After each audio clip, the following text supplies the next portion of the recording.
Back to Witness Fun TV. You see, when West Indies play bad, we criticize them, and when they play well, we have to give them the credit, because after the Test series, we, I, in particular, was fearing the worst during both white ball series, and then the white ball series started, and in that first ODI, we were unfortunate not to get a game.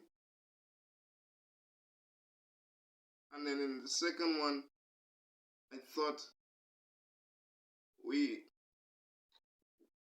batted well, but left a few runs out there, chasing.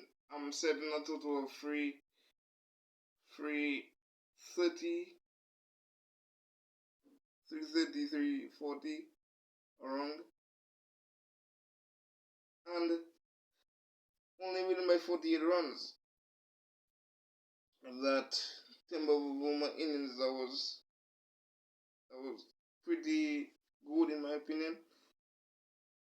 And then Shea Hope scoring his 14th ODI century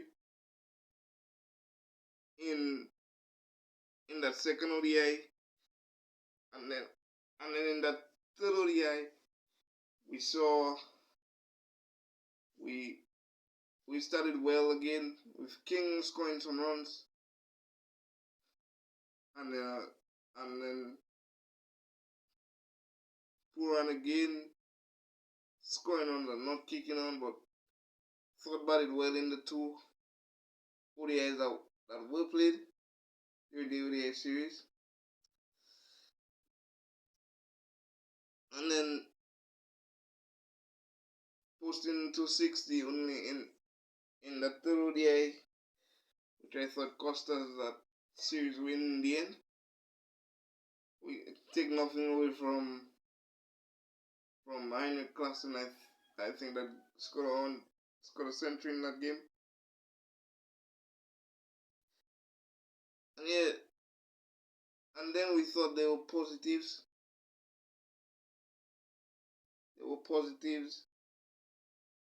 Going into this T20 series, where we saw the first one again being not a rained out but reduced to 11 overs per side. South Africa posting a turned-in target of 131 for 8, I think it was, setting us a target of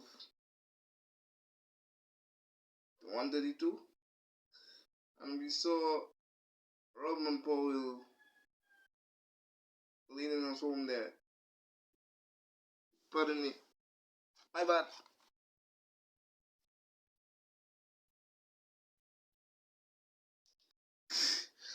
Yeah, so we saw Rovman Powell leading us to victory there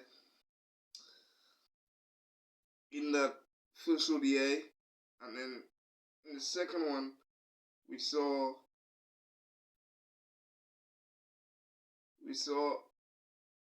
West Indies posting a target of 258 in 20 overs. I couldn't believe how we lost that game, but we lost, and kudos to Johnson Charles, who was out of the team before that T20 World Cup for 6 years, coming back and scoring some runs. He batted well in the first T20 match. He scored 28 of 14 balls, and then in that second one he scored 118 of 46, which at the time I thought at least we were going to win, but Quinton de Kock just played out of his skin. Quinton de Kock and Reza Hendricks, who I think is a pretty talented batter. I think they should see what he can do in the test arena because his technique looks like test match material to me. But yeah, he batted well and pretty disappointing not to have won the second T20 match. We lost that one by 6 wickets. I think that we rested our gun bowler in the second one, which I thought was a bad mistake on Captain Robin Powell's part to have rested Alzarri Joseph. I think in the future I think he will learn the bowlers to bowl in what game, because I think that if Alzarri Joseph was playing, the bowling would at least look a little bit stronger. But yeah, we lost that one, unfortunately. But then in this one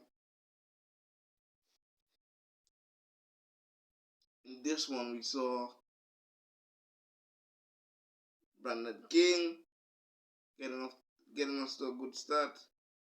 We saw Nicholas Pooran doing what he usually does.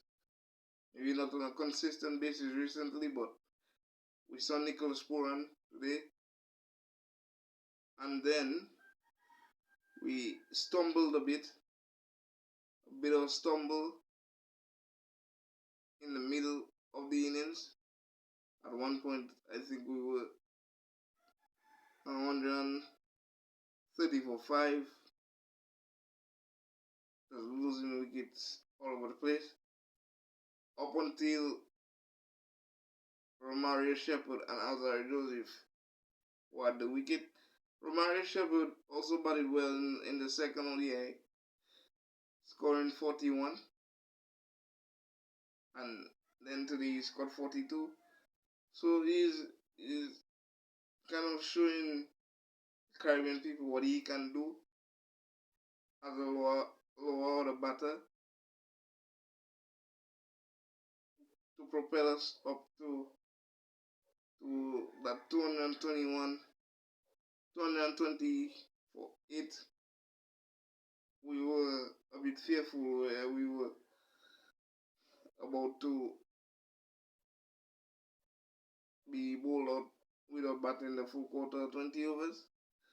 But kudos to him and Alzarri Joseph for, sticking it out there, and to take Kagiso Rabada for 26 runs in the last over is not something most batters can brag about, so he can hang his head up high and feel proud about. And in the end, we won. We would have lost that test series, but the two white ball series were commendable. Apart from that 259 that South Africa chased down the other day. And then today was nervy, only winning by 6 runs. We saw Reza Hendricks once again with 83, threatening to take the game away from the West Indies. But Alzarri Joseph, again, our gun bowler, picking up 5 for 40 runs. In the end, giving him the man of the match. Johnson Charles won man of the series. So apart from the test series, which was pretty disappointing, pretty satisfied with the tour on the white ball cricket side of things. But the next issue now is consistency.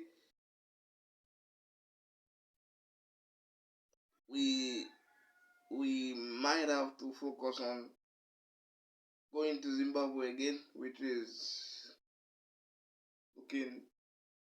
We have to depend on New Zealand, Bangladesh, and Netherlands who play South Africa next week. And I don't think South Africa will pass up that opportunity to get 20 points on the board, which will unfortunately overtake West Indies, which means sometime in June we will have to go to Zimbabwe, so we can hopefully qualify for the upcoming 50 World Cup. So, and then the T20 World Cup next year is at home, so a lot of work to be done for the West Indies. Hopefully, that T20 series win and that ODI series draw can build confidence going forward. And good luck to the boys in the future.